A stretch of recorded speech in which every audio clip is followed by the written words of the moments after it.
విమాన ప్రమాదం యావత్ ప్రపంచాన్ని బాధలో ముంచేసింది.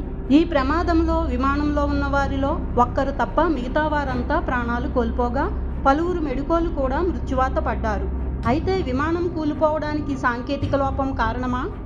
నిర్లక్ష్యం వల్ల జరిగిందా? లేదా మన దేశంపై కుట్రతో ఎవరైనా సైబర్ దాడి చేసి విమానం కూల్చేశారా? ఈ ప్రశ్నలకు సమాధానాలు వెతుకుతున్నారు.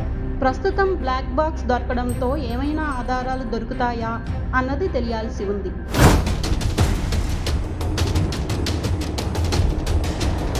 భారతదేశం మాత్రమే కాదు, ఇతర దేశాలకు చెందిన అనేక సంస్థలు కూడా ఈ ప్రశ్నలకు సమాధానాలు తెలుసుకోవాలనుకుంటున్నారు. విమానం ఎలా కూలిపోయిందో తెలుసుకోవడానికి అమెరికా, యూకే వంటి దేశాలు తమ ప్రత్యేక బృందాలను పంపుతున్నాయి.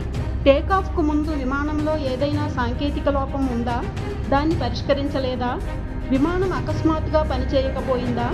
లేక విమానం నిర్వహణలో నిర్లక్ష్యం జరిగిందా? టేకాఫ్ సమయంలో పైలట్ ఏదైనా తప్పు చేశాడా?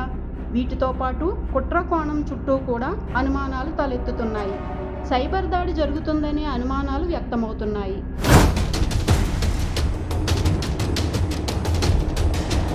అహ్మదాబాద్లో ఇద్దరు అనుభవజ్ఞులైన పైలట్లు నడుపుతుండగా విమానం ప్రమాదానికి గురైంది. వాతావరణం కూడా పూర్తి అనుకూలంగా ఉంది.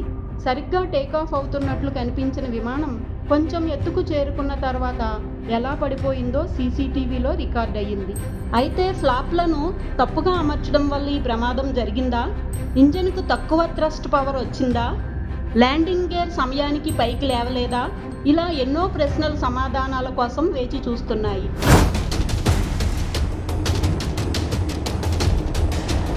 ఇక విమానం టేకాఫ్ అయ్యే సమయంలో దాదాపు 1.25 లక్షల లీటర్ల ఇంధనం ఉందని చెబుతున్నారు. మరి అధిక బరువు కారణంగా ఇంజిన్ తగినంత థ్రస్ట్ పొందలేదా అన్నది తెలియాలి. అలాగే దర్యాప్తు సంస్థలు విమానం బ్లాక్ బాక్స్ను కనుగొన్నప్పటికీ అది విమాన ప్రమాదం గురించి పూర్తి సమాచారాన్ని వెల్లడిస్తుందా అన్నది కూడా ముఖ్యమైన విషయం.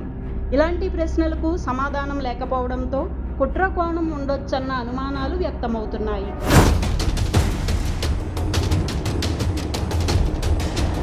అహ్మదాబాద్ విమాన ప్రమాదంలో సైబర్ దాడి పాత్ర ఏమైనా ఉందా అంటే లేదని ఖచ్చితంగా చెప్పలేని పరిస్థితి. ఈ ఆరోపణలు కూడా కొట్టేయడానికి లేదు.